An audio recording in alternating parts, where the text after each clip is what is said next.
Hey, what's up everybody? Welcome back to the channel. My name is Dedia. Sorry I haven't uploaded in a while. March, April, and May were super busy for me with finishing school and theater stuff and starting a new job and being in a new relationship for the first time in a while. So just all kinds of things really added together to make it to where I wasn't able to upload in March, April, and May. And even this video right here, I wanted to do earlier to get out earlier in the month, but unfortunately that didn't happen. But anyway, we'll go back to the channel. Today's video is going to be a little bit different than the normal videos that I typically post to the channel, because today's video is actually not going to be video game related at all. At the beginning of this month, I took an Alaskan cruise with my family. My entire family went. It was me, my parents, my 3 sisters, and my 2 older sisters' husbands, so they'd be my 2 brothers-in-law. And for the sake of this video, I'm going to be calling them just my brothers or my brothers-in-law. But yeah, all 8 of us went on an Alaskan cruise. We were on the M.S Eurodam, which is part of the Holland America fleet of ships. We left on May 31st. And we got back on June 9th. So we were gone all that whole week and we did a whole bunch of stuff. And yeah, basically today's video is just going to kind of a rundown of that entire trip and just kind of talking about it, explaining, what we did and everything that we saw, and just kind of showing off some pictures and some videos that I took on the trip. Now, I'm not going to be describing each and every little individual activity that we did because that would take way too long, and also I don't think a lot of the stuff that we did, on the cruise ship, for instance, each day is really that important.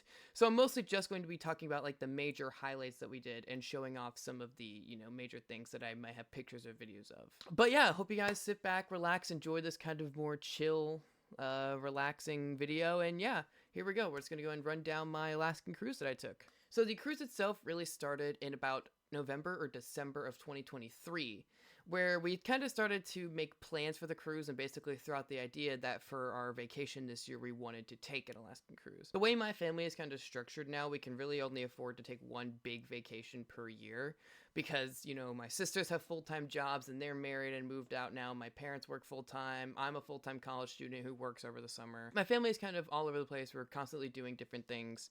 So it's really hard for us to all get together for an extended period of time to do something like this. So we have to really plan ahead if we're going to do like a kind of big trip like this. And I would encourage you guys as well, if you're planning on taking some kind of big trip like a cruise or any like a big out of state or out of country vacation, to plan ahead and do some research, especially ahead of time, to see, what you want to do, what the amenities are, what to look for, what to look out for, that kind of thing. I don't necessarily think you need to plan ahead as much as we did, to where it was quite literally 6 or 7 months before we took the cruise, but I think at least a few weeks or even a few months planning ahead and doing some research and looking into some things before your trip would definitely benefit you if you're planning on taking a kind of big trip like this. But yeah, anyways, so we kind of started to plan the trip about November, December of the previous year, kind of throwing it out that like, hey, we want to go on an Alaskan cruise this summer. That's the big like trip we've never done. We've gone to the Caribbean a bunch of times. We've been to all kinds of places around the country. Alaska's the one place we've never done. It's kind of a big trip we all haven't gone. Who's in? What's everyone's schedule look like? Who wants to go? Because we had to kind of plan ahead of time, so that way my sisters and my brothers could kind of, get everything off work and get scheduled. By the time we had everything confirmed, it was about January or February, and about February is when we really started to plan for the trip. We were doing things like booking hotels, booking flights, looking into cruise ships, itineraries, starting to look at excursions, planning ahead for before and after the trip, that kind of thing. About March and April is when we officially finalized our ship, our excursions, talking about packing lists, what we were going to buy, what we were going to take, starting to plan ahead for things like gift cards to eat in places, money to spend, that kind of thing. And then it came to be about May, and we had to go out and get shopping to buy all the things we needed, start packing, and eventually we got to May 31st. We left our home at about 8:30 in the morning on May 31st to pick up my sister and her husband to go to our first destination of the trip, Indianapolis, Indiana, specifically the Indianapolis airport, because that's what we were flying out of. We ate Culver's for lunch that day, because tell me that you're from the Midwest without telling me you're from the Midwest. But otherwise, we pretty much walked right into the airport, went to security, and boarded the first flight without really any hassle. It was about a 3-hour flight into our next destination, which was Phoenix, Arizona. I pretty much just played my Switch the whole time. But there is one funny story I have about this flight, and it's that the flight was pretty much full, so all of us in the family were kind of spread out all over the plane. So I ended up in the middle of, because airplane seats come in 3, I ended up in the middle between 2 people, and the guy to my left, or I guess this is your guys' right, the guy to my left was like an older guy, and when the flight attendant walked around and asked us for our drinks, she came up to him and she spilled his drink on him, which is kind of unfortunate for that guy because he had to sit there with wet clothes the whole time, but it was pretty funny. But otherwise, we boarded the plane, didn't really have an eventful flight otherwise, and we landed in our first destination, Phoenix, Arizona. We had about a 2-hour layover in the Phoenix airport before we were flying to Seattle, which is where we're actually taking off of, which, if you don't know anything, 2 hours by the time you get your luggage and everything, 2 hours is not really enough time to do anything, but also too much time to do stuff. We had about enough time to find a place to eat and sit and maybe charge some devices before we had to get back on before I had to start boarding, because the planes, if you don't know, board about a half an hour before they're actually set to take off. There wasn't really anything around where we were sitting in the Phoenix airport that I wanted, but about halfway across the airport was a Panera, and I'm like, okay, I haven't had Panera in a while. I like Panera. I'll get Panera. So I walk halfway across this airport to go get Panera, and they have this thing on their menu where you can get a sandwich and a side for like half the price. You get like half the sandwich and then like a small side, and it's like half the price. It's like the pick 2 for 1 or whatever it's called. So I got that. I got my chicken avocado bacon sandwich or whatever. It was pretty good. And I ordered a side of mac and cheese, and I get my food, and I'm looking on the counter for the silverware or plasticware to eat my mac and cheese, and the lady working is like, "Are you looking for silverware?" And I said, "Yeah." And she goes, "It's in the back." And I was like, "Okay, great." So I walk all the way back. Mind you, I don't think to look in the bag before I leave. I walk all the way back to where we're at the airport, and I don't want to take this food on the plane, even though I'm technically allowed to because I bought it behind security in the airport. So I'm like kind of scarfed down my food, and I'm like, okay, I can eat my mac and cheese on the plane. Not a big deal. I get on the plane, I sit, I get my drink. They bring out, we were flying Southwest, so they bring out our little snacks or whatever. I get in the bag, and there's no fork. I take everything out of the bag, I tip the bag over, I'm looking around, and I realize this lady lied to me. There was not a fork in this bag. So I ended up asking the flight attendant who walked by if they had a fork that I could borrow to eat my mac and cheese, and I straight up told her the truth. I said, "Excuse me, I have a weird question. Do you have a fork I could borrow so I can finish my mac and cheese, because I didn't finish it in the airport?" And she never came back around to check on and see if I needed that fork still, so either she didn't have one or forgot. So I ended up not eating the mac and cheese that I paid for. And Panera's mac and cheese is very good if you've never had it, but I was very upset that I did not get to finish my mac and cheese. And my family, when I told this story to my family, they told me, "Oh, you could just use your hands or like drink it out of the bowl." And I'm like, yes, but I don't want to look like a Neanderthal next to strangers on an airplane. So unfortunately, I did not get to finish my mac and cheese. So we're going to start a hashtag on social media. Hashtag Justice for Nedia's mac and cheese. But otherwise, the flight out of Phoenix wasn't very exciting. Before the flight, I got this cool picture of outside the window of the Phoenix airport of some mountains in Phoenix. That was pretty cool. It was very hot in Phoenix, if you didn't know that. And we landed in Seattle at about 12:30. It's about another 3-hour flight from Phoenix to Seattle. We had to wait about an hour to get our luggage in the Seattle airport, which was really unfortunate. And then we had to wait even longer to get the bus or the shuttle back to the hotel. So when it was all said and done, even though nothing really that eventful happened, we ended up back at the hotel we were staying at about 2 or 2:30 in the morning. Now, my other sister and her husband had flown separately. They had flown on actually an Alaskan Airlines flight, but they were staying in the same hotel and were already asleep. So we're all actually staying in the same hotel, and so we woke up on Saturday morning, which is the day we're actually embarking on the ship, and we all met up for breakfast that morning, which is pretty cool to see everyone finally after a long day of flying the first day. And we were able to, exchange stories and talk about our flights and everything. And I was able to tell my Panera mac and cheese story. When we were eating the continental breakfast in the hotel, the fire alarm went off. And it wasn't just like a drill or malfunction or anything, because they called an actual fire truck and the firemen had to go into the hotel and turn it off. I unfortunately didn't get a chance to get any footage of this because I didn't get my phone out in time, but it was pretty funny. What was kind of nice was that morning the hotel had a shuttle that would take us from the hotel to the cruise port because they have like a connection or whatever. But the shuttle wouldn't arrive for about an hour, so I had to kill time in the room for an hour, which is where I got this footage. Yes, I'm using my film school skills to good use. What was funny was because I got the shot and my brother-in-law was in the background, and I told him I was collecting footage for a YouTube video, and he said he didn't want to be in the video, which is kind of funny. So we killed time in the room for about an hour. We watched some YouTube and just kind of chilled. And then we took the shuttle from the hotel to the cruise port, and the shuttle ride was honestly awesome. We got to see some really cool views of Seattle. The bus driver was super knowledgeable. We went through this like 2-mile long tunnel underneath Seattle, which was really cool. and I got all kinds of cool footage. We got to see all kinds of cool stuff. But otherwise, we pulled up at the cruise port. We got to see our ship, the M.S Eurodam. Here it is right here. You can see it. And we pretty much boarded with no hassle. My sister and my brother actually kind of ran into a problem because my sister's passport was kind of messed up, but that was only about like a 10-minute delay, so we were able to get on no problem. So we went to eat lunch at the buffet. It was the first day eating at a buffet on a cruise ship, so anybody who's had that experience kind of knows how that goes. It was alright, but nothing to write home about. Was some pretty awesome views though out the window at the buffet of Seattle. And then about 3 o'clock we had the sail away party, which is something that all cruise ships do when they're about to actually set sail. And on the way out, we saw some really awesome views of the Seattle skyline. But otherwise, we pretty much didn't do anything for the rest of the day. We killed time in the room, we played some music trivia later, we had to go to the muster station and, watch the safety video and everything. The first day on a cruise ship is never really, going to be that exciting. We listened to a band in one of the lounges there for a while, and they were pretty good. But after the band is done, they turned that into like a club, and me and my sister went down there. And we got down there like a half an hour into the activity or whatever, and they had already started to clean up, and there was some guy who might have had a few too many to drink who was dancing pretty hard, and he was pretty funny. So that was a fun highlight.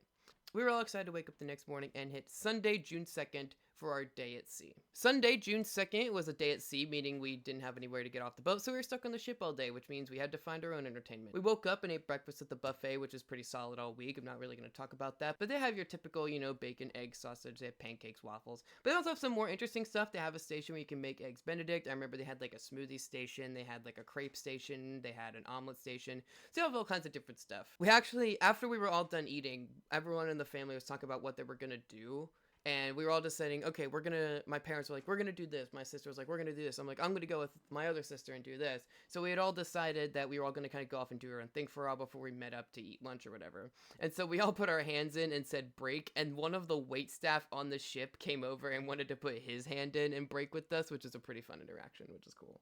I actually went with my sister and my brother-in-law and worked out at the gym for a while, which I have gone to a gym like twice in my life, but it was a fun gym, had some nice amenities. The only problem was I worked out way too hard because I was sore the next day, and that will be important later. But otherwise, we pretty much just made our own fun on the ship. We got to tea later that day. I have some videos that I'll throw in right here of me kind of walking around the ship trying to find everything. Go right now, so I'm trying to find the crow's nest. I see something up there. And I'm struggling. I'm go right now. Currently in the elevator update. I found it. So there we go. There's your update for the day. Take 2, lower promenade. Tonight was the first formal night on the ship, which means we all have to dress up, and so I decided to dress like this. You'll see a picture right now. I wore a nice little suit jacket and some khakis, which makes me feel pretty good because for once in my life, I'm actually pretty confident in the way I dress. I've started dressing a little bit nicer when I go out and stuff, so that was pretty cool.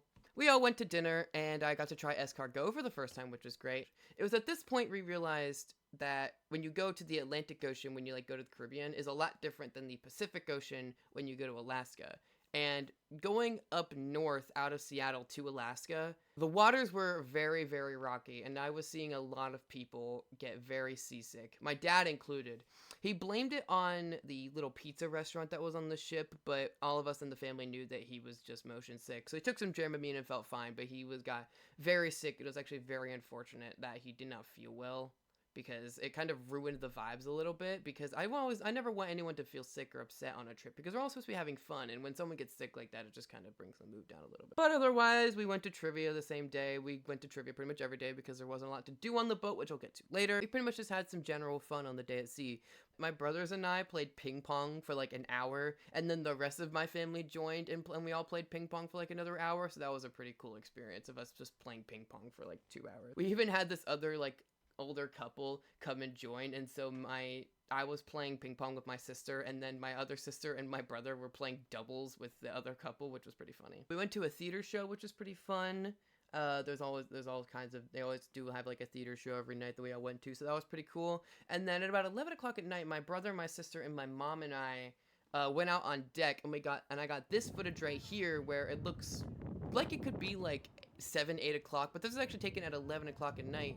And it was at this point I realized that everything everybody says about the sun never setting in Alaska was true, and it was actually very interesting, and it makes me glad that we had an interior stateroom. Speaking of stateroom, it's time for the room tour. It's very small. This is all we have. Also, I'm very sweaty. I just got back from the gym. So we have 2 beds, a curtain with no window behind it. There's a door. There's a picture on the wall. TV, drinks, and a fridge that cost extra. And then small bathroom with a shower and a mirror. And then 2 closets and another mirror. Lots of mirrors in this room. I took a shower last night, so I'm going to go ahead and rate the shower. Temperature, 5 out of 5. It was very hot, very comfortable. Size, 1 out of 5. It's very small. I felt like I couldn't move.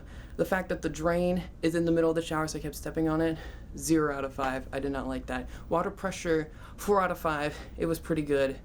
The fact that the shower didn't leak like the last cruise I went on, 5 out of 5. So overall, it's an alright shower. It's just very small. But yeah, we had a pretty uneventful day at sea. We just kind of walked around the deck, made our own fun. But the real highlights of the trip begin on the next day, June 3rd, where we docked in Juneau, the capital of Alaska.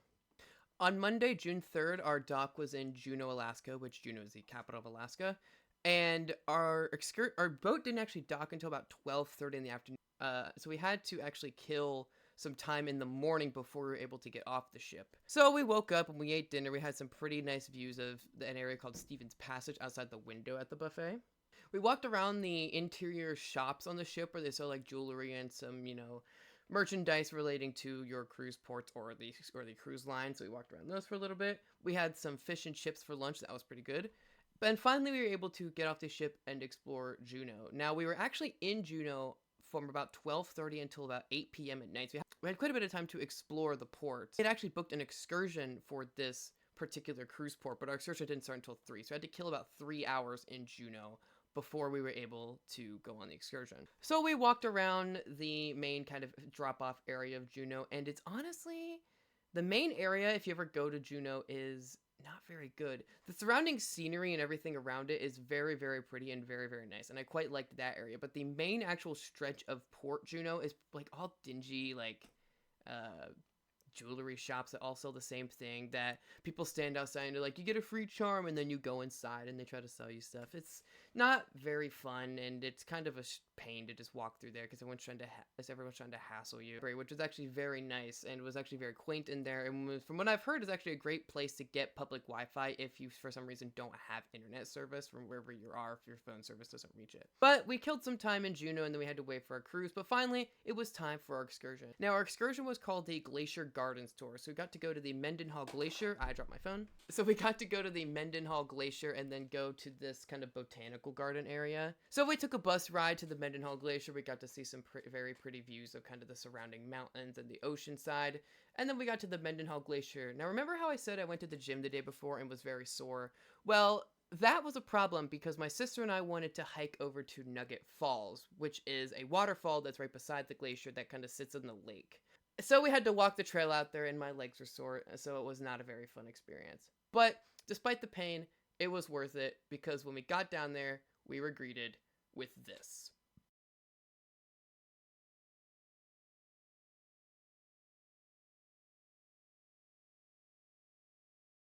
Legitimately, this is probably one of the most beautiful things I have ever seen in my entire life. It literally looked like a Bob Ross painting, which is the whole reason why I even wanted to go to Alaska, because Bob Ross has always said that he got the inspiration for his paintings from when he was stationed in Alaska when he was in the military. Seriously, Mendenhall Glacier, I recommend this to anybody if you're a big fan of nature and scenery. Go to Mendenhall Glacier. Maybe if you're like an artist like Bob Ross, you could probably get some good inspiration from it. It is seriously one of the most beautiful things I've ever seen in my life.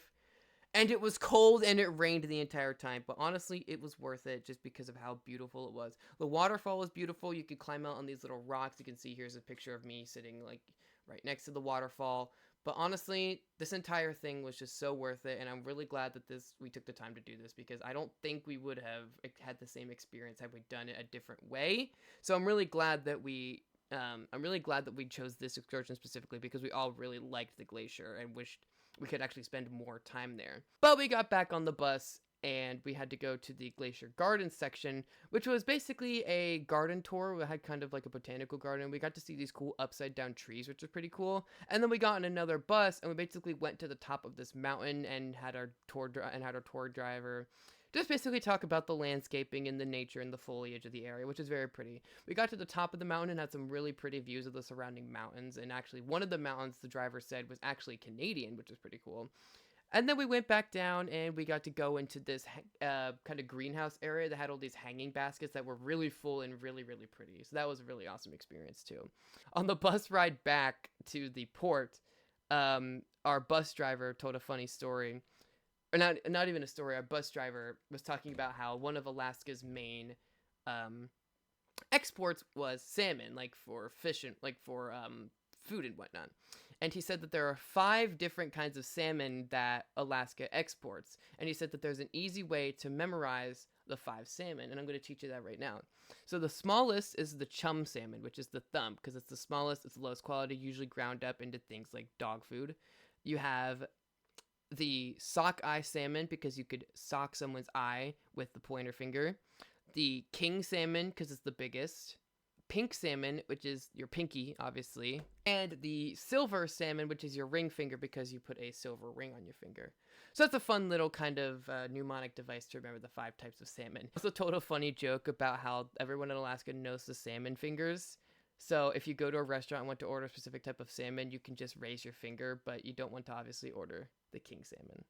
We actually had a little bit more time to kill before we got back on the boat, so my sister and my brother-in-law and I decided to kind of go to the outskirts of the main port area and kind of walk around. And that area of Juneau is actually very nice. A lot of small towns, a lot of very quaint shops. We actually found a little toy store that was pretty cool and like a small little bookshop. But a lot of it was unfortunately closed at the time we were exploring, which kind of unfortunate. So we kind of wish we would have taken more time to go that way before we had gotten on the excursion, because we had all that time beforehand. But yeah, we all really liked Juneau, but we all kind of agreed it was kind of the least favorite just because we didn't like the vibe of the cruise port there. So I would encourage, again, you guys to do some more research if you're planning on going on a cruise like this. That way you can kind of understand, you know, what you're getting into when you do this. But I hope my video here is helping you explain, or helping you kind of understand what it's like if you're planning on doing it yourself. We got back on the ship and we ate dinner, and then the theater show tonight was a comedian. He was very good. We had a very funny bit about SeaWorld, and he like put the stool down and got on his stomach. He was pretending to be swimming when he was pretending to be Shamu. It was pretty funny. But we had a very long day in Juneau, a very tiring day, so we all went to bed pretty early that night to get it for the next morning, which was technically a day at sea, but we were driving through Icy Strait Point in Alaska. On Tuesday, June 4th, was another day at sea. We were driving through Icy Strait Point in Alaska. The whole big point of today was basically scenery. That's pretty much all we could see all day, was just mountains and glaciers and wildlife and all different kinds of stuff, just all day, every day on this day of the ship. We pretty much all just wanted to just sit by windows or sit outside all day just watching the scenery. However, sitting outside is easier said than done. Because we were in Alaska, it was cold. Now, granted, it wasn't that cold. It was probably in the 50s or 60s, but I'm from the Midwest, and in the summertime, especially in May and June, it gets very hot in the Midwest. So we went from like 80s, 90s into 50s and 60s in less than 24 hours, which was a very shocking point. However, nonetheless, I still got down into my swimsuit and sat in the hot tub outside and was able to get some absolutely stunning views of just the mountains and the glaciers outside, with just the low-hanging clouds and the breeze and the water. Seriously, again, some of the most beautiful scenery I've ever seen in my entire life. Today, we actually went to this talk in the main theater about the Tlingit people, which are one of the native tribes of Alaska, and they actually had a native person giving the talk, and he actually had a lot of very interesting stories and information about the Tlingit people that I found very informative and very fascinating. Now, I'm going to say this with as much respect as possible. I am actually part Native American, about 1/32nd to 1/64th, which isn't a lot, but still, I am technically part Native American. So it's kind of cool to always learn. I always like to learn about different Native tribes because all of them are so different from each other. And I'm a big history buff, so I love learning new things and learning about cultures. And as a communications major, I always like to learn about new cultures and how I can better communicate and understand those cultures. My favorite part of the talk was at the very end when he sang a Native song, which was very cool. He played a little Native native instrument and sang a song native to his people. So that was all very, very interesting and very informative. But they actually had an arcade on this ship, which the last cruise I went on, which was also a Holland ship, didn't have one. So I was very excited to do that. However, the problem was that it was only open to everyone from 6 to 10. Anyone under, I think, 12 could get in before then, but it was only open to everyone until after 6. My little sister wanted to play in the arcade for a little bit, so me and my other sister took her up there, and they're very strict about like the rules about people not being in there at certain times, because when we were up there, another like 2 kids walked in and their dad tried to walk in with them, and the person working like up at the arcade, like working it, told the dad that he couldn't be in there with them because of like the rules about the age, which I thought was kind of weird. Now, my little sister is on the autism spectrum. That's all I'm going to say. I'm not going to go any further than that. So we unfortunately can't leave her alone for long periods of time because she gets curious and will try to wander off and go somewhere. So someone has to be with, like, monitoring her at all times for the most part. And so we basically convinced the worker to let us stay up there because we had to be up there watching her. So I basically just sat to the side and kind of walked around and, you know, did a couple things. And my older sister was the one that actually played like air hockey and stuff with her. So it wasn't too bad. The guy was nice and very helpful. But it was just kind of an interesting experience about the fact that they had those rules in place for the ages. I think the reason why the age rules were in place is because it was directly linked to like the teen kids club on the ship, which is called Club Hal, which actually I went on a Holland America cruise when I was a little kid and actually remember Club Hal, so that was fun. So it's kind of a fun little memory to look back on. But I just think it's interesting that it's only open to Club Hal participants at those times of day, and only for a certain amount of time anybody can go to the arcade, which was, I don't know, it's just kind of interesting. We had a lot of time to kill before our excursion in Icy Strait Point, which we docked at like 6-ish. So we went to tea again, which basically just served hot tea, and they give you like a little tray of snacks and little pastries and stuff. We went to this pretty much every day because there was nothing else to do on the ship. And my parents and I went up to like the top like deck area where they have like a bunch of board games you can play, and we played some board games. But finally, we went to dinner at the buffet, which kind of a funny story about that is my sister got like a whole bunch of plates of stuff because she didn't want to make multiple trips to the buffet. And so she got like a whole bunch of stuff and she was trying everything. And she was sitting over at the booth, like on the other end of it. And she was just sitting there going, well, I don't like this. I don't like this. I don't like this. So that's just kind of a funny story that we kind of prodded her about for. But finally, at about 6, we disembarked the ship in Icy Strait Point, which pretty much doesn't have anything there. It's just like a bridge that goes over to like an area inhabited by the Klingit people, which my sisters and my brothers actually did go over there, but they said there wasn't like anything over there. The real reason we disembarked here is because we actually had an excursion, and is what we were going whale watching, which is something that I've never done before, so I was excited to do, but I honestly wouldn't do it again. Now, I cannot speak for everybody when I talk about whale watching, and actually I don't have any real footage of the whales or anything because anytime they would appear, I couldn't get my phone or my camera out in time. This was probably a bad time to realize this, but I realized on the ship out to the middle of the ocean that I was actually kind of scared of open water. But honestly, it was just cold, and I felt like there were too many people on the ship, and it was really hard to see anything. So everyone in my family said that that was their favorite, which is great. And I'm sure if any of you guys wanted to do that, I'm sure you would get a lot out of it and really enjoy. But for me personally, I'm glad that I did it once, but because now I know that I don't really have any interest in doing it again. But again, that's just me. Once again, I encourage you guys to do your own research and look into things before you make these kinds of decisions. My parents and I got back on the ship before my siblings did, and my siblings crossed that bridge and went over, but our excursion took so long, we only had like a few minutes to get back on the ship before they left the port, because that's kind of a rule that you have to be on the ship at a certain time so the boat can stay on time. And so my siblings, I did not see this, but I just heard them say it, that they were like running back across the bridge to get on the boat on time, which is kind of funny. But we went back inside and we went into the lounge and listened to the rock band a little bit more. And I believe that the captain earlier that day had made a announcement that the ship would really be rocking during the night, and I actually stayed up late enough, you know, playing my Switch, taking a shower, writing in my document, whatever, to actually feel the boat like really moving that night. Personally, it doesn't really affect me, but I know it does affect a lot of people, so that's kind of interesting that happened. Also, during this day when we were sailing through Icy Strait Point, we got to see the other two glaciers. I don't remember the names of them off the top of my head. I'll put them up on screen right now. But they were also very pretty and very breathtaking sights that were really cool. We got to see a lot of wildlife like birds and eagles and stuff actually on the ship, like in the mountain areas and in the water, which that was pretty cool too. But we had a pretty good day in Icy Strait Point and on the ship. But the next day was the day that I was really excited about. On June 4th, we were in Sitka, Alaska. Anyway, on Wednesday, June 5th, we woke up and went to Sitka, Alaska.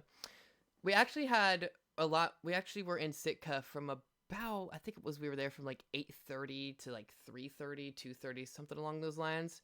So we actually had to wake up early in order to get breakfast at the buffet, which was fine because I believe the buffet opened at like 6 or something. But we ate breakfast and we got off the ship and we went right to our excursion, which was the one I was most excited about. It was titled The Bears, Birds, and Barnacles. And we essentially were going to a bear sanctuary, an aviary, and an aquarium. The first place we went to was called the Fortress of the Bear, and essentially they take orphaned bear cubs, like bears who, like mothers have passed away or were injured or were killed or whatever, and rehabilitate them and keep them in captivity, because in Alaska, it's actually illegal to release a bear that has been in captivity. This was literally my favorite thing we did all trip.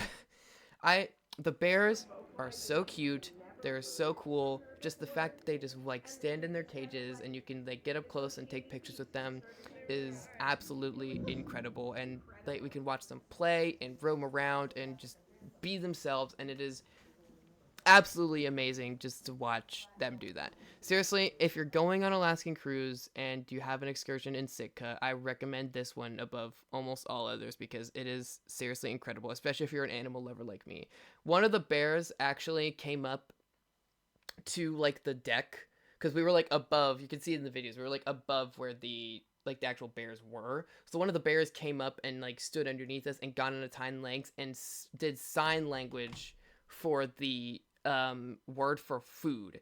And so the like one of the workers or the trainers like told us it's like that was the sign language for food, and then they threw food at the bear, which was really cool to see. So we got to see the Fortress of the Bear, and then we got back on the ship and we headed off to a salmon hatchery, which was very, very cool. So we kind of got to see what happens when salmon come in and how they breed salmon and hatch them and release them back into the wild in order for them to, be killed and turned into, food and stuff like that. So we got to see that, which is pretty cool. We're not there in peak season for the salmon to actually be going, but we got to see kind of all of the mechanisms. We got to learn how they work and stuff. My favorite thing about Sitka was that every night on the cruise ship, the night before you had an excursion, they would leave a little like pamphlet in your little mailbox by your stateroom that had like the day's activities and then like information about your excursion.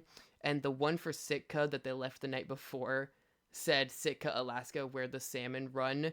So I was obviously popping off over all the Splatoon references that were being made when we were at the salmon hatchery. Also inside the salmon hatchery, like right next to it, was like an aquatic like area that had like a bunch of touch pools. So we went in there and got to touch like anemones and urchins and some crabs. So that was pretty fun. And then the third and final stop on this excursion was an aviary where they take in and rehabilitate injured birds. So we got to see bald eagles up close, like really up close. We got to see baby owls. We got to see a peregrine falcon. And I love birds. If I could have any pet in the world, I would have a bird. So this was like right up my alley. I just love seeing the birds and just watching them do their own thing and seeing them up close. It was so very cool, and I absolutely adored it. And like I said, if you're going to do any excursion in Sitka, this would be the one to do. But our excursion got done, and we had some extra time to kill in Sitka, so we walked around the town and got to see some pretty cool things. We walked into a kind of a local Russian Orthodox church, actually, which is very pretty. And we kind of walked around the town, saw some local shops, and we got to see some pretty cool things. But unfortunately, just like everything else, our fun times in Sitka must come to an end. So we got back on the ship, and we went to dinner as usual. Oh, before we got back on the ship, we actually walked kind of down past the pier and we found like a local bakery, which is pretty cool. And I got some macarons and those are very good. And everyone in the family kind of got stuff. I believe my parents got like a cinnamon roll. My sister got an orange roll. I also forgot to mention that at this point in the trip, we were spending all of our time together when we were actually on shore. The only time when we were on shore we weren't spending together was the next port of call that we had and the first one in Juneau where my sister and her husband had booked a separate excursion where they actually went gold panning. And what was funny was they went gold panning and we all met up at dinner, and my sister pulled out this tiny little vial of water that had like a tiny little speck of gold at the bottom of it. So that was kind of funny. But they said it was a lot of fun and they learned a lot. So good. So I'm glad they had fun. But otherwise, in Icy Strait Point and in Juneau, in the next port, we all spent basically the entire day together. So it basically gives us a reprieve for when we all go and do our own thing on the ship, that we were able to spend time together on the actual excursions. So we all got some stuff at this bakery, which is cool. We walked around, we saw the church, like I said. We were trying to actually find somewhere to eat, but everywhere was like really, really expensive, which kind of makes sense that it was like a port town, but also like it's like local stuff, so it didn't really make a lot of sense that it was expensive. Also, as much fun as the Sitka excursion was, it was a little bit dreary because it was pretty much cloudy and cold and rainy all day, so that wasn't very fun. All of our clothes were getting wet and everything. So we actually, on the port where we got off, like right where we got off the ship, on the port getting back, they had set up like a stand that was selling like the heated up like candied nuts. So my sister and my dad bought some nuts. So it was kind of fun. But otherwise, we got back on the ship and went to dinner as usual. And tonight was Orange Night. Now, Holland America, being a Dutch cruise line, is very proud of their orange heritage. I should have turned my neon lights back there to orange. You can't see them, but I should have turned them to orange. So one night on any Holland America cruise, everyone has to wear orange, and they have a big party, and they play music and whatnot. The last time we did this, we were in the lounge where they were playing the music, and they were like passing around like Dutch snacks and stuff. The menu that night at dinner was like Dutch food, which was kind of fun, but they didn't do the snacks unless we were there too late to receive them. We weren't really sure about that. But what was really funny was they had the dance floor open in like the room where they were playing the music, and the singers in the band were like, we want to see everyone out on the dance floor, and then they didn't play any songs that were conducive to dancing, so that was kind of interesting. There's actually a lot that I missed about. I actually just read through my notes and realized that there was a lot that we did in La Sitka Day. So I'm just going to kind of run through kind of a few of the highlights. I actually got to play in the arcade a little bit because our dinner time was at like 7:30. So I actually got to play in the arcade a little bit today. And they had like an actual arcade like cabinet, but it was like some freaking bootleg thing, and the games on it were super weird. They had Ollie Ollie on there, which I remember Nick having on his Wii U back in the day. And they also had speedrunners, which I don't know if you guys know what speedrunners is, but like Ludwig has played it on like Bro vs. Bro before. But I mean, it was still fun. I got to play in the arcade. They had like a little skee ball machine and some pinball machines. So it was fun that I actually got to play in the arcade for a little bit. At dinner, I tried sweetbread, which I didn't know what it was. And then I got it, and my sister goes, Aiden, do you know what sweetbread is? And I said, no. And she goes, it's like brains. And I'm like, what?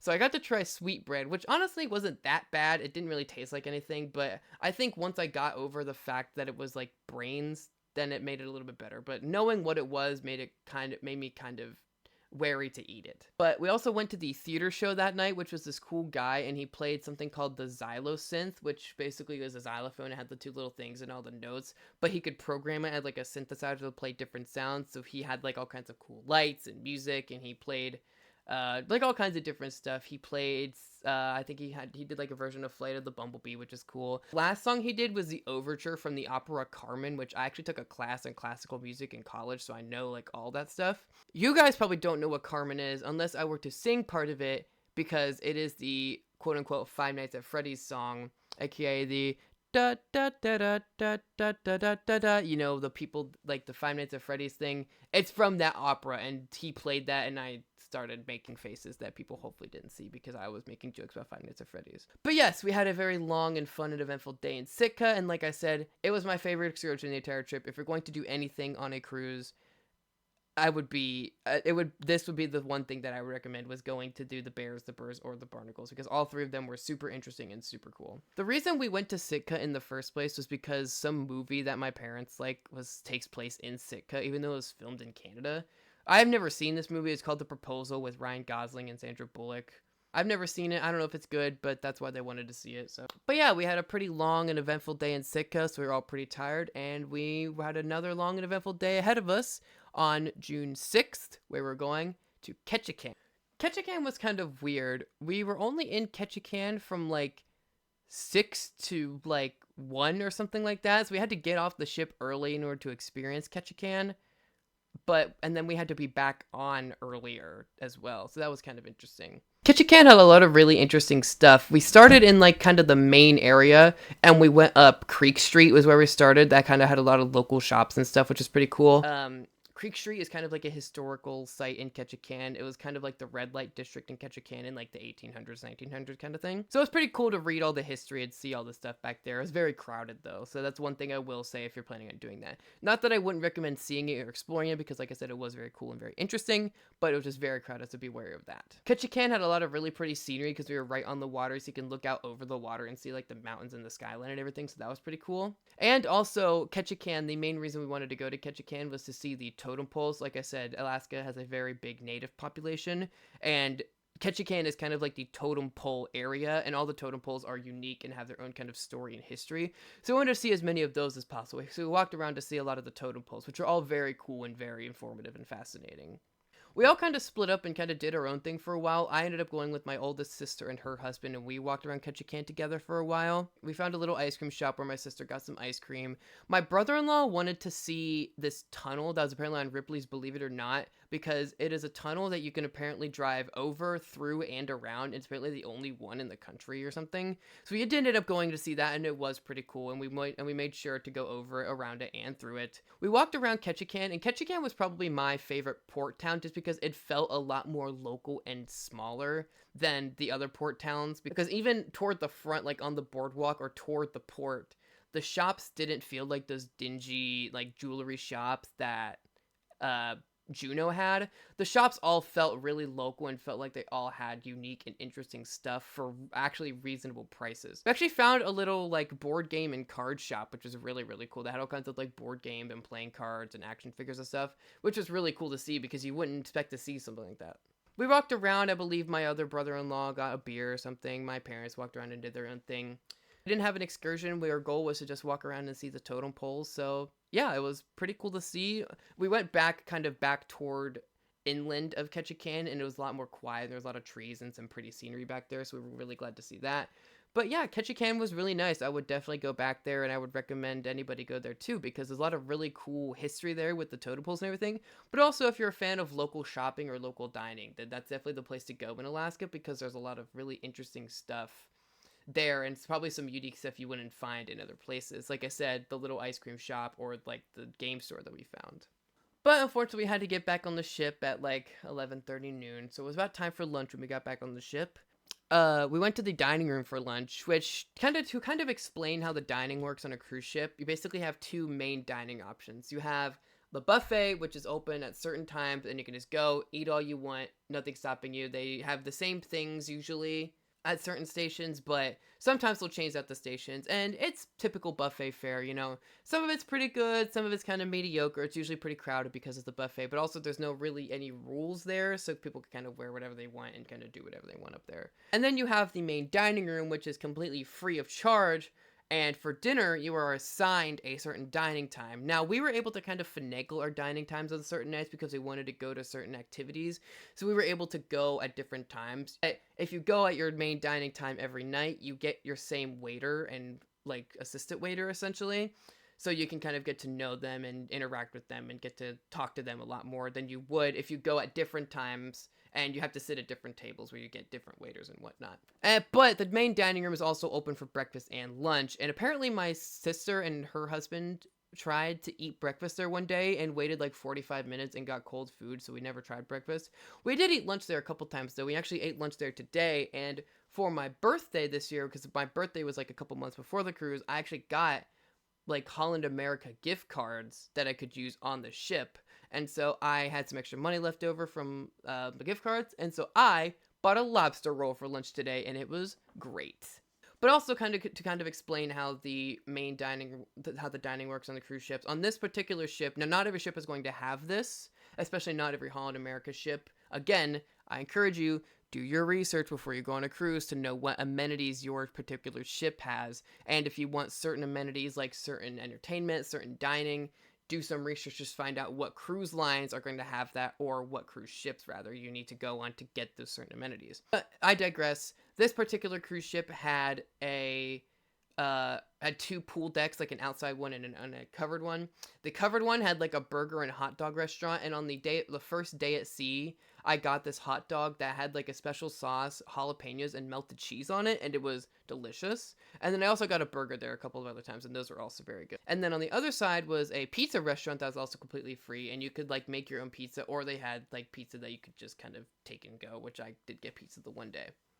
Cruise ships also have like specialty dining that you can actually pay for. Like for instance, they have like a nice Italian restaurant, like a steakhouse. I wanted to get the sushi restaurant. I wanted to eat sushi for lunch or dinner one day, but I never got the chance, unfortunately. So yeah, that's kind of how the dining works. But I wanted to tell you that I got a lobster roll for lunch today, because I kind of had to explain how the dining works before I told you why I had to pay money for the lobster roll.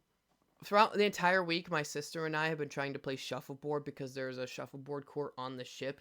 And finally, today was a day we actually went up and were able to play shuffleboard. So we played some shuffleboard, which is pretty fun. Although it was kind of windy and cold about on the deck, so it wasn't that enjoyable, but it was still fun nonetheless. Today was the second formal night on the ship, so I put on a nice shirt and tie, and we went to formal night. We actually went to dinner early because the trivia for the night, they had trivia basically every night on the ship. The trivia for tonight was musicals trivia. So obviously me being a former musical major, or theater major, and the rest of my family being all musical nerds who have come to all my shows and have watched a bunch of shows and listened to a bunch of shows, we were all like, we are going to dominate this. And we did not do that. We still had some fun and it was pretty entertaining, but unfortunately, we did not win the musicals trivia. We missed about 3 or 4 questions from some musicals that even I did not know.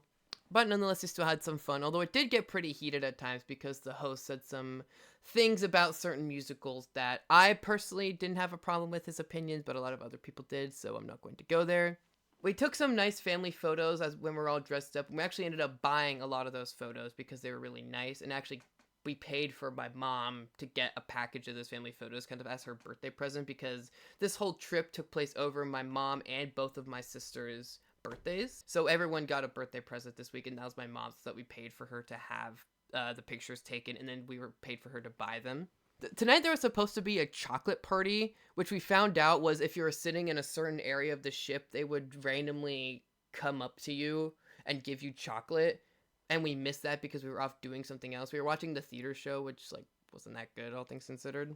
And I think now is a good time to kind of explain the big complaint I had with this particular cruise. And as much fun as I did have on the cruise, even I am willing to admit that there were some things that could have been better. The way they scheduled their activities on this particular cruise was not very good. And I'll get into it more in a little bit when I talk about the last day on the ship. But for the most part, they would schedule like nothing throughout the day, and then they would like overload the evening with all the activities that you'd actually want to do. And so you would have to like pick and choose what you wanted to do, and you would not get to do everything that you wanted to do because you physically couldn't be in all these different places at once. Or they would only do an activity one time, and if you missed it, you would never get to go again. It oftentimes ended up being like pretty boring during the day on the ship just because they wouldn't schedule anything to do during the day. There wouldn't be any games, there wouldn't be any trivia. It was often too rainy or cold to like go up and play basketball or pickleball up on like the sport court. The arcade isn't open to everybody. They don't have, like, the casino doesn't open until late in the evening, so you can even go to the casino. So pretty much during the day, what you're doing is you're going to one of the few activities that they are doing, which unless you want to go to like the art of flower arranging, or my sisters tried to go to the origami class the one day, or you're sitting in the pool or sitting at the hot tub or making your own fun. Which, going on a family trip, I get along with all of my family pretty well, so we were able to make our own fun, but it was just frustrating that there really wasn't anything to do during the day, and then they would schedule all the fun activities at night when people were, winding down or at dinner or stuff like that. And I think that was the biggest problem with this cruise that we've never really had on other cruises that we've been on, is just the fact that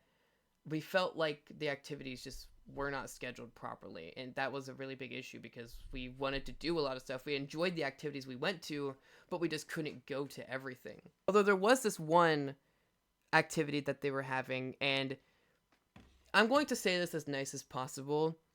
The target demographic on a Holland America ship, let's just say, is older, and so they had this one activity that was held by the excursions director, or like the cruise director, who's the guy that kind of does all the activities and like does the announcements every day on the ship to kind of say what's going on. His name was Chris. He was Australian.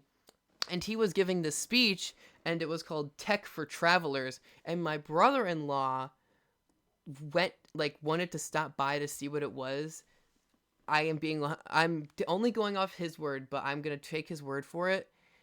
The Tech for Travelers talk was teaching these people, there were like 4 people in there, he said. The Tech for Travelers talk was teaching these people how to how to take a picture on their phone. And I'm not making that up. And it gets even better because for a period of time in 2020, my sister, my other sister, not the sister whose husband I was just talking about, my kind of middle sister, she worked on a cruise ship as a cruise director, and she said she had to give one of those talks before, so it just kind of came full circle. But I just think that it was really, really funny that they were giving a talk that was like Tech for Travelers, and it was teaching them how to turn on the camera app on their phone and take a picture. And apparently he said that the cruise director, when he was giving the talk, was like, the next talk we'll teach you how to mess with the color and stuff. And I don't know. I just thought that was really funny. This was another day that was actually very eventful. We actually went to one of the activities later that night, which again, I just talked about how bad the activities were scheduled because we wanted to like go to all the activities, but we couldn't go to this one because we wanted to watch the theater show that was going on. But the activity was like a dancing game, like you had to guess the dances, and the like 2 activities directors and the one other activities director, he was really funny. They had a blast, and it was really funny. I had these 2 old ladies guessing the dances, and they were like pole dancing and twerking, and it was crazy, but it was a ton of fun. And it was honestly one of the funniest things that happened during the trip, honestly, was watching them play this dancing game. We also listened to the piano players for a little bit tonight, which were pretty good. And actually, the two piano players, their last set of the evening every night on the cruise was requests. You could actually submit requests, and they would do them. And I got the idea because they had a boy and a girl that I would request Paramore for the girl because I thought she would kill it. But I'll talk about that in a little bit. But we did listen to piano players for a few notes, and they were pretty good. And then it was about time for everyone to wind down and head to bed. But first, I didn't buy a ton on this trip, but there is one thing that I bought, and it's because my love of unhealthy snacks got the better of me, and I bought these in Ketchikan at a local store. These are moose nuggets. On the back is a picture of a moose's butt, so you can see that right there, and it says that they are peanut butter filled pretzels covered in chocolate and toasted coconut. Now I bought these on whatever day it was, June 6th, I think, June 7th. I don't remember exactly. That was the day that I bought these. I hope they're not expired because I have not opened them yet. But I thought it might be fun to go ahead and try these on camera right now. So here they are. We have the bag right here. Here's what they kind of look like. It looks tasty. So, here we go.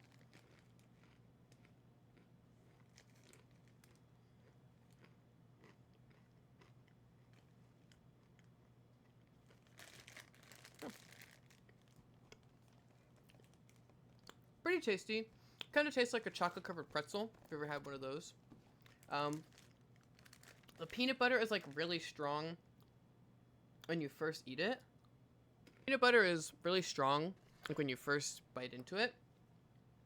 But after that, it kind of just tastes like the pretzel and the chocolate. Don't really get a ton of the coconut, which is alright. Not a huge deal, but pretty solid. Not a bad snack. Paid $15 for that bag, so not too bad. I'm glad that I bought them, so just a fun little kind of local snack because I'm always a big fan of trying local foods and everything. But that was our day in Ketchikan, Alaska. It was probably our favorite cruise port, even though it wasn't my favorite excursion, just because, like I said, all the local dining and the local shops was very interesting. And it felt a lot less crowded and touristy than the other ports. Despite the fact that there were, like, 5 cruise ships here, because, like, there were like 3 other different cruise ships that were doing the same itinerary we were, so they were at every single port we were at. Despite that, it never felt like crowded or cramped in any place, except for Juneau. Juneau was very crowded. But we had a very eventful day in Ketchikan, and we had one final day on the ship, and that was June 7th. and we were in British Columbia, Canada this day, which I was very excited for because I've never actually been to Canada, so I was excited to do that. However, we were only in Canada from like 8:30 to 11 or something like that, so we had like no time whatsoever. So we woke up and had a pretty normal day on the ship. I'm not going to really go into what all we did on the ship that day, although we did go to this like Deal or No Deal game, my parents and I did, and that was pretty fun to watch. They actually like were giving out real money. I think a funny note about this Deal or No Deal game though was it was like Deal or No Deal meets bingo, right? So they had a contestant actually playing the Deal or No Deal game, but you got like the audience all had cards and they could play bingo with the cases on the screen to their card, and if they got certain matches or bingos, they would win prizes. And the list of prizes, the top prize was $1,000, and the prize underneath that was a free cruise, which I think is funny that they value their cruise at less than $1,000. I think I ate a burger for lunch this day too, and I remember I'm pretty sure we ate dinner this night. Honestly, could not tell you what I ate for dinner. For the most part, all the dinner was all very good. I know I'm not very picky about food. I'm pretty lenient about food. As long as it comes out and I get to eat it, I'm pretty okay with it. Not everyone in my family can say the same thing. They all had kind of mixed opinions about stuff that they got, but I also pretty much like anything, so it doesn't really bother me at all what I ate. But I got to eat all kinds of stuff that I don't normally get to eat. I got to eat lamb, crab, lobster, duck was really good. Escargot, like I said, I got to try that, which is good. I got to try all kinds of fun and fancy desserts. So overall, the food was pretty good all around. Like I said, I don't really remember what I ate this day. Honestly, can't really remember what we did this day either, besides the Deal or No Deal game. This day was the day that we had to go buy stuff from the shops because the shops closed at a certain time because of Canadian sales laws, because we were technically in Canadian waters at a certain time. So I bought a few things. I bought a hat for myself just to kind of commemorate Alaska, and then I bought a plushie for my partner. And we all kind of bought our own stuff. Like I said, we ate food. We went to trivia this time, which is pop culture trivia, and we would have actually won the pop culture trivia, I'm pretty sure, because I knew two of the questions. The one question was about the first Daniel Craig James Bond movie, which was Casino Royale, and my mom, who was sitting next to me, said, that's not the first Daniel Craig James Bond movie, and so we changed the answer, and it was right. And also, I knew that the first toy ever advertised on TV was Mr. Potato Head, and my sister wrote down Slinky, so we got that one wrong too. Speaking of getting trivia questions wrong, we would have won the very first night's trivia, which was like music trivia, where they played a song and you had to guess like the theme of all the songs. Spoiler, the theme was animals, so they played like a song. They played, a song by the Beatles, a song by the Eagles. They played Happy Together by the Turtles. They played the Monkees. They played Eye of the Tiger. So all the songs had to do with animals. And they played The Lion Sleeps Tonight, which I thought was by the Drifters, but it's not. I'll give you 5 seconds. Write down in the comments. Don't cheat. Who do you think The Lion Sleeps Tonight is by? Go ahead, I'll wait. It's by the Tokens, alright? I thought it was by the Drifters. I don't know who the Drifters are. I don't know where I got that name from. I don't know what the Drifters sing, but it's not them. It's by the Tokens, alright? And we got that wrong, and nobody corrected. I asked my dad, because my dad knows everything about music, and he didn't say no, and we got it wrong. So, whatever. We lost the trivia again. We were getting off the boat in Canada at about 8:30, and again, the activities were scheduled poorly because they had like all kinds of fun activities before we got off the boat in Canada.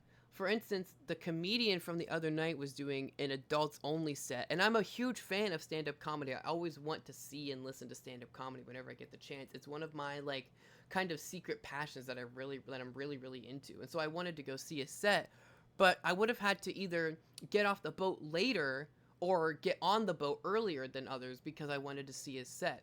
They were doing another like game, kind of like the dancing one from the night before, but this time it was like a movie one where two of the activities directors like reenacted scenes from a movie, and that was really funny. They were like playing charades. One, they were reenacting James Bond, and so the one director was like crawling all over the tables and the guy was pretending to shoot at him. It was really funny.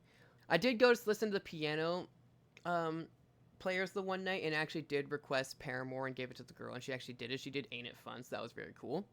But what was strange was the fact that my family like abandoned me because my parents took my little sister to the arcade again, and then my siblings went off and like did their own thing, and then the cruise director came on and was like, okay, you guys can get off the boat, and I was like, I'm waiting for my parents or my siblings to text me to ask where they were, and my siblings just got off the boat And my parents just got off the boat, left me on the boat, which, like, I'm 22 years old with a cell phone. It didn't matter that much. But still, like, it would have been nice to know where they went, because I ended up just having to get off the boat by myself and go find them somewhere in the middle of British Columbia, Canada. Speaking of British Columbia, Canada, it was absolutely wonderful.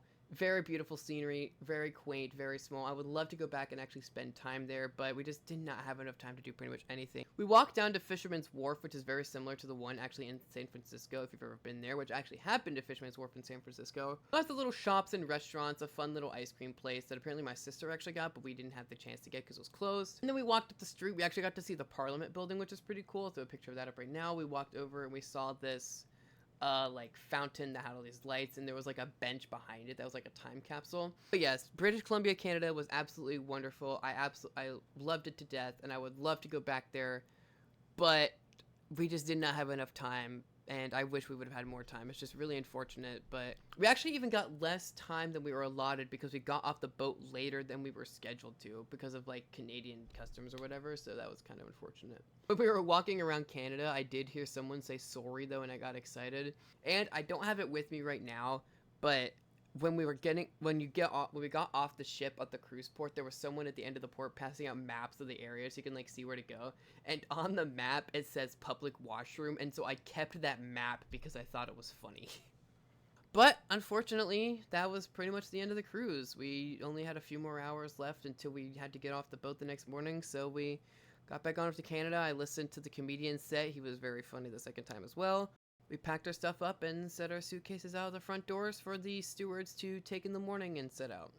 And yeah, that was pretty much it for our cruise. However, just because our cruise was done doesn't mean our vacation was. Our flight back home was not until late at night the next day. So we actually had about 9 to 10 hours to kill in Seattle the next day, which is where the ship disembarked from. So we woke up, ate breakfast at the buffet again, got off the ship, and honestly really didn't have any problems getting our luggage back or getting anywhere we needed to go. We went back to the hotel, and they actually let us store our suitcases at the hotel before they shuttled us back to the airport, which is super nice. So we were just able to carry on stuff around all day, so that was very nice of them. We sat around for a while deciding what we all wanted to do. My parents wanted to go to Pike Place Market, which is like a big shopping area that has all kinds of like stores and restaurants, and they have like a fish market there, and if you buy fish, they throw it at you, so my parents wanted to see that. I wanted to go to the Museum of Pop Culture, because I have a friend that went there and talked about it and said they really liked it, and so I really wanted to go. And then my sister, who currently works at a certain water park resort, I'm not going to name the name of it, but a certain indoor family water park resort entertainment hotel chain kind of thing. She is currently a manager at said resort in my home state, and there is another one of those said resorts in Washington, and so she wanted to go see that. We all kind of had our own plans. We sat around for like a while trying to decide what we wanted to do. So it ended up being my parents, me, and my oldest sister and my middle sister. We're gonna take an Uber to Pike Place Market, and my middle sister, her husband, and my oldest sister's husband were going to rent the car from the airport and then drive to the place that they wanted to go see. So that ended up being what we were doing. We went to Pike Place Market and got to see that, which was very, very cool. Lots of like street performers and art and local restaurants and stuff. Pike Place Market was very cool. I would love to go back there. My sister and I decided that we were going to walk to Mopop, which was about a 45-minute walk, which sounds like a lot, but honestly it wasn't too bad. Seattle's a very walkable city, fortunately. And so we walked down there. My sister got food at a Mediterranean restaurant. I got food at a local pizza restaurant that had an actual brick oven in there. They were cooking it, so it was very delicious. And we made it, and we were going to Mopop. Mopop was awesome. I have a ton of pictures. I'm just going to kind of flash them all on screen right now, just kind of going back and forth. But I absolutely loved Mopop. Think of it as kind of the Rock and Roll Hall of Fame, but for music and then more, because they had all kinds of stuff in there. They had like they had a place where you can like play indie video games. They had sections about music. Specifically, they had like a guitar hall of fame. They had a big section about Nirvana because Nirvana was from Seattle. They had a big section about Jimi Hendrix, which I actually didn't get to do. They had the big area upstairs with had like a whole bunch of like studio settings basically with like programmed instruments, and they had like instruments you could play for like 10 minutes at a time. The main reason why I wanted to go to Mopop was because they had a limited time exhibit called Hidden Worlds, and it was a Leica exhibit. And if you don't know who Leica is, they are the film studio that made Coraline. And so they had all kinds of like set pieces and props and puppets and pictures and like behind the scenes stuff about all of Leica's films. So I got to see all kinds of stuff from Coraline and Paranorman and the Box Trolls and Kubo and the Two Strings, and it was just so cool, and I'm so glad I got to do it. They had a big section just about pop culture in general and kind of the effect and impact on pop culture, and specifically they had a section about like how death and particularly unaliving YouTube, particularly how death and unaliving affects us in pop culture and what it means for pop culture. And so they had like different memorabilia and like artifacts from performers or pop culture icons who had passed away.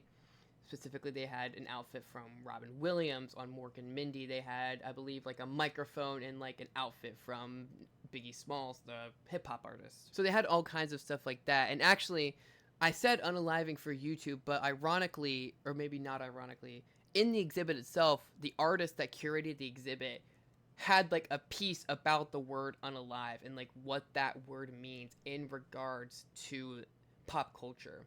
It was just really fascinating and really interesting, and that wasn't even the half of all that they had in there, because they also had like a big science fiction section that had all kinds of artifacts from like the Terminator and Ghostbusters and Star Wars and just all kinds of stuff. Mopop is seriously probably my favorite thing I did on the entire trip, and it wasn't even on the cruise. I would recommend anybody, if you're a fan of media or pop culture or music or history or anything, go to the Museum of Pop Culture. It is well worth your time to go there. We left the Museum of Pop Culture, we went back, we met at the hotel, and we shuttled back to the Seattle airport. And we had a pretty relatively normal time in the Seattle airport. We had to wait in the Seattle airport for a while before our flight, which left at about 7 or 8 or so. And we ended up landing in our layover in Las Vegas. Now, we landed at like 11 or so Pacific time, and our next flight out of Las Vegas did not leave until about 5 or 6 the next morning. So we had about 5 hours to kill in Las Vegas. So what's the best thing to do? Uber to the Strip, baby. Oh yeah. So we decided that we would Uber to the Las Vegas Strip because a lot of us in my family, except for my dad, had never seen it before. And it was cool. I would go back again, but I would go back for like a weekend and stay at a hotel and really, again, do my research before going so I know what I was getting into, because it was very cool, but it was also very crowded and it smelled like weed the entire time. But my dad did take us into the Venetian because he's actually been in there because he's been to Vegas on like business trips and stuff. And the Venetian, if you don't know, is modeled like Venice, Italy. So on the inside is like a giant like shopping district, and it literally has a running water canal through it, and like the buildings and it's painted, and it literally looks like Venice, Italy in there. And also the hotel itself has like 7,000 rooms or whatnot, and also there's a casino in every corner in Las Vegas. We wanted to find something for dinner because it was like midnight and we hadn't eaten for a while. So we ended up, we walked like all the way down the Strip to cross over, because you can't cross the highway because it's like because the Las Vegas Strip is literally on the highway. So we walked like all the way down and crossed over to come back to this restaurant that we thought would be suitable, because again, little sister, autism spectrum, she's a very picky eater. She only eats like 3 or 4 things. We had to be very particular about where we eat. And so we were on our way there, and they said they were open late because for some reason it was like midnight on a Saturday in Las Vegas, and a lot of things were closed, which was kind of strange. But we were on our way there, and my sister pulled it up on the site and realized that place probably would not be suitable for my little sister because it was basically like a Hooters. We ended up not going there, but we actually walked up to the door to see what it was like anyways, and they were apparently closed anyway, so that was kind of a bust. We ended up actually eating at a restaurant inside the Venetian. It was actually very good, and I got like a sandwich that was super good, and our waiter was super, super nice. I believe his name was Derek. Shout out to Derek in the Luxo Cafe, or whatever that restaurant was called at the Venetian. Shout outs to Derek. Super, super great. We loved him. And then at this point, we were all very, very tired. I actually, unfortunately, had a casualty in Las Vegas in that I was wearing a sweater because it was going to be cold on the ship and on the plane. And in Mopop, it was relatively air conditioned. And unfortunately, I had set my sweater down or dropped it somewhere, and I never saw it again. So unfortunately, we had one casualty on the trip, and that was my sweater. But we got back to the airport, and I told myself that I would stay awake for as long as possible because I had YouTube videos to catch up on that I'd missed because I wasn't able to watch YouTube because I had no service all week on the cruise. But I ended up falling asleep in the airport, and I slept for a couple hours. And at this point, my body was all out of whack due to jet lag and everything, and so I ended up sleeping the entire 3 hours left on the plane. And I'm pretty sure I also slept on the car ride home as well, but yeah, it was tough. The flight home was very tough because I was not able to sleep for more than like 20 minutes at a time, and then I'd wake back up and fall asleep again, and wake back up and fall asleep again. And I was also in the very back row of the plane, so that was also kind of fun.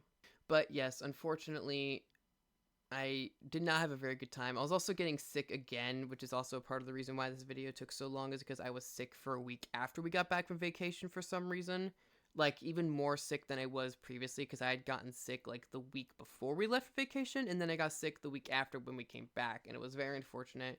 And I don't know why I was so sick or how I got it, but it was very unfortunate, and that did not also help on the flights home as well. But like I said, we ate Waffle House, which it was Waffle House, so I don't really have more to say about that when we dropped my siblings off, and we made it back home to our small town in a small Midwest state, and I went to rehearsal that night for my community theater production. But otherwise, that was pretty much it. That was our vacation to Alaska. I've said my piece about kind of my opinions on everything that we did, and I know I don't have a ton more videos or pictures to show, but honestly, that wasn't the point of the vacation.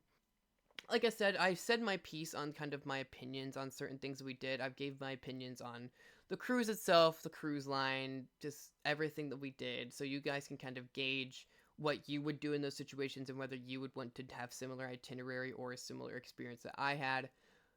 But don't worry about having a similar experience than I had, because every vacation is going to be different. And like I said, I know I don't have a ton more videos or pictures to show, and that's probably not very good as a YouTuber with the intent of going on this vacation and of making a YouTube video, but I wasn't focused on taking pictures and videos because I wanted to make a YouTube video. I was focused on spending time with my loved ones and making memories that'll last a lifetime, because I've already said how hard it is for my entire family to get together because of my sisters and my sister's jobs and my school schedule and everything. And I want to cherish the time that we have together, because plain and simple, not all of us in this family are going to be around for forever, whether it's, you know, in vicinities where we can all see each other, or not to be morbid, but even in life itself. Eventually, we're all going to get older, we're all going to move on, and eventually things are going to change and we're not going to be able to see each other anymore. And so I went into this vacation with the intent of just having the best time I possibly could, and just making memories that will last a lifetime with the people that I love and want to spend time with. Even though I didn't love every part of the trip, and I didn't take a picture or take a video or have something to say about everything we did on this trip, in that regard, I think I succeeded. And truthfully, there will be no other vacation like it, because every vacation is going to be different for everybody. And for me, the important thing was that I had fun, and I got to spend time with my loved ones before I don't get to spend time with them anymore. And in that regard, I had a pretty damn good time. Hey, thank you guys for watching this very strange and very different video. I know this video was very different than my usual content, but that's because I just wanted to make a video like this because I figured people might be interested in kind of hearing about my experience. And honestly, I just wanted to talk about it because I really did have a really good time on the cruise and I wanted to kind of share my experience about it. Again, I encourage all of you to do your own research and to kind of plan ahead if you're planning on going on a vacation like this. But hopefully my tales and my experience will kind of give you a general idea if you're planning on doing something like this. Thank you all for all the support over the past few months, even though I haven't uploaded like anything. It's been very radio silent from me. I promise videos are going to get more consistent now that this video is going to get done. I wanted this video to get done earlier than I actually did, but I've just been very busy and it was also partially my fault. But now that this video is finally being recorded, I can start editing it and get working on the next 2 videos that I have planned, which I already have those planned and already started to work on those. So hopefully those 2 videos will be kind of a more return to form with the gaming content. But again, thank you all so much for the support of the past few months, even though I haven't really been doing anything. I have been streaming again pretty regularly though, so check me out on Twitch if you want. Otherwise, hope you guys stick around for the future content because like I said, 2024 is going to be a big year for content, so I hope you guys stick around. Anyway, that's all I have to say. Thank you all so much for watching. Please remember to like, comment, and subscribe for more content. And yeah, I will see you in the future. Thank you for watching. Peace.